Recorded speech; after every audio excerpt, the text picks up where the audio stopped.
Is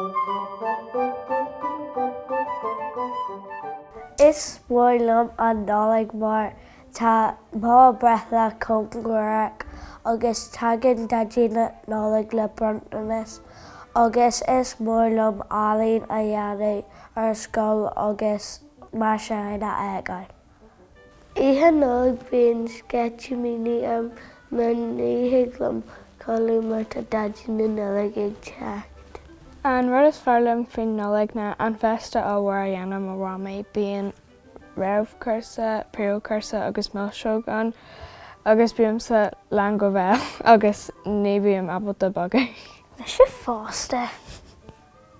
An rud is fearr liom faoin Nollag tá sé breil le éasa agus tá deireanach Nollag ag teacht. Tá tú abalta feadh bronntanas agus tuair bronntanas do daoine eile.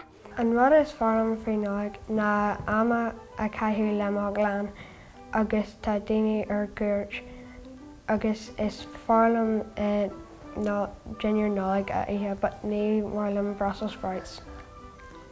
An rud is fearr liom faoin Nollag na duine na Nollag le mo clan agus le mo cairde, drama na Nollag ar scoil, ag fágáil amach bliana, cairde agus briscí do deireanach Nollag agus ridal fan fearr agus gacrad faoin Nollag, tá Nollag ionta mai. Nollag chana!